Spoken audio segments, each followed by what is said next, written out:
We have some breaking news as Shams Charania just came out on the FanDuel Sportsbook TV and said Jimmy Butler is going to be out for the entire series versus the Boston Celtics. And this has huge implications for this team. As we saw in Game 1, it was a bloodbath. The Celtics came out and dominated, winning by 20 points. And if they do not have Jimmy Butler for the whole entire series, I think it's going to be a wash. 4-5 easily for the Boston Celtics. And we're going to be breaking down all of this and more on this episode of Celtics Digest. I'm Bruce Veliz. But before we dive in on all of this Boston Celtics content, we'd like to say that roughly around 65% of our viewers are not subscribed. So we'd appreciate it if you guys hit that subscribe button. As the playoffs are getting closer and deeper, we're trying to get to 4,000 subscribers by the end of the playoffs, by the end of the Celtics season. So if you guys enjoy the content, hit that subscribe button. We do watch along live streams. We do radio call on live streams. Hit the link in the Discord, hit the link in Twitter, and make sure to be there on Wednesday night when we break down this live watch along for the Celtics. Without further ado, let's dive into the news at hand today. And the first thing that we're going to be breaking down is how this is huge for the Boston Celtics. Like I mentioned in the introduction, Shams Charania was on FanDuel TV Sportsbook, where he usually is, was talking about the Heat and the Celtics, and he had this to say. According from Justin Turpin, who does a fantastic job covering the Boston Celtics, he was the first person I saw to tweet this out, but he said, according to Shams Charania, Jimmy Butler will not return for the first round series against the Celtics. Shams says Butler could be looking for a month or two of rehab, which is absolutely crazy. He came out and said this after as well, saying a little bit in that, 2-minute video, if you want to check it out on Twitter, saying, this is another quote, "It's crazy to me that Jimmy Butler played 3 quarters, what I'm told is a severe MCL sprain. He is hurt, and he is not going to be back in this series." So the fear is that Jimmy Butler could be done for the entire playoffs because the Miami Heat are going to have to crawl and battle with this Celtics squad to make a deep run, to be able to even bring back Jimmy Butler. And this is huge for Boston Celtics fans, huge for Heat fans in general. They kind of get to know the general landscape of how they're going to have to crawl through this series. But for Celtics fans, this is big. This is fantastic because our biggest rival over the last couple years has been the Miami Heat. We went up against them in the bubble Eastern Conference Finals, then took a year off and had back-to-back Eastern Conference Finals matchups with them, with both going to 7 games. The Celtics obviously won in 2022, came up short in the NBA Finals, and then the Heat got the last of it last year, taking the Celtics out in 7 games after going up 3-0. But this is an absolutely new year. New rosters for both teams. The Heat don't have guys like Gabe Vincent, don't have guys like Max Strus.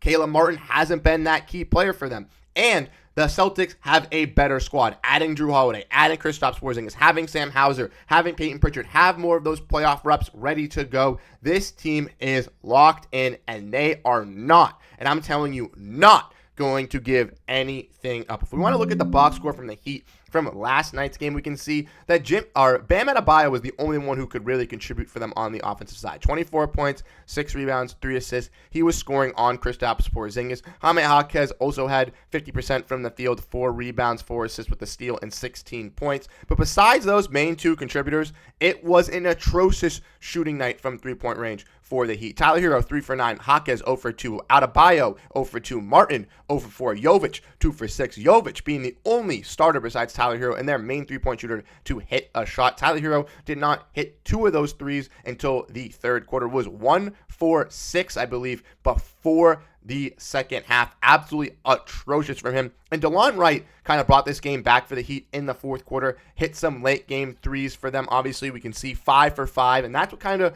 erased the Celtics deficit a little bit. The Celtics were up around 29, 30 points for most of the game, for controlling most of it. Heat kind of fought back in the fourth quarter, dwindled that lead back down to 15, but the Celtics made sure to keep that foot on the gas. They were not going to let up, not let the Heat crawl back in, not let the media come out and say some nasty things, and they did that right. They did the right job, and they got the victory, which was absolutely huge for the Celtics. But now, as we know, Jimmy Butler's not playing. Jimmy Butler's not going to be playing this whole entire series. So the Celtics, in my honest opinion, are going to be able to get it done. I was already believing in this squad. I am 100% locked in. But guys, I think we're going to be able to get this done in at least 5 games, if not a series season sweep, because the Boston Celtics came out last night and proved it. Jayson Tatum, triple-double. Kristaps Porzingis being the solution versus the Miami Heat, working down low, being able to stretch out, hit those threes, being able to take Bam Adebayo and just put him on him. So Bam Adebayo can't be that free safety, can't be that full-out defender for this Heat squad.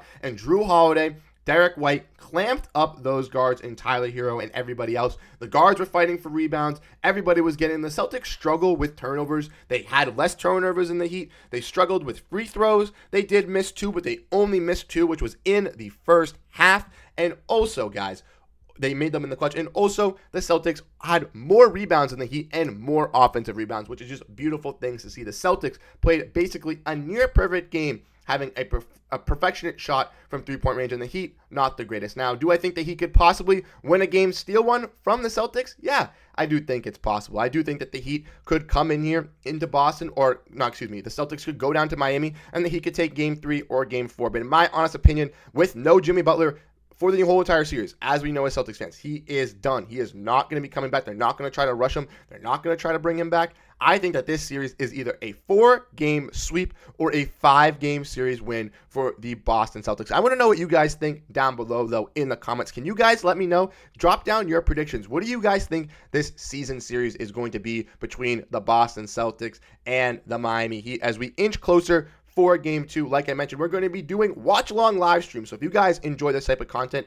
if you guys want to stay up to date with the Boston Celtics, come join the watch-along live streams. We had one yesterday. We had around 20 viewers. It was absolutely fantastic. We're going to be doing these all throughout the playoffs. Every single playoff game, we are going to be live, breaking it down, having a great time, having some great reactions. So if that's something that interests you, if you find that interesting, make sure to come see us on Wednesday night when the Celtics take on the Miami Heat once again. But without further ado, before we finish off the video, as you guys know, we have to get to the comment of the day. So if you guys, like I mentioned, drop down what you guys think your series prediction is down below so you could possibly be picked for comment of the day. We're looking through the last kind of videos. We couldn't really find anything interesting talking about the team or talking about anything like that. So I just wanted to pull up a very nice comment from one of our loyal followers from the stream, Gemini Jeff 34, who said, "Great job, bro. Keep at it." And I want to say shout out to you, Jeff. Shout out to my guy, because I remember you yesterday in the stream screaming how that you didn't even turn in your cable. You didn't even plug in your TV because you were just listening to me, and we were behind, but we were having a great time. And that's the type of thing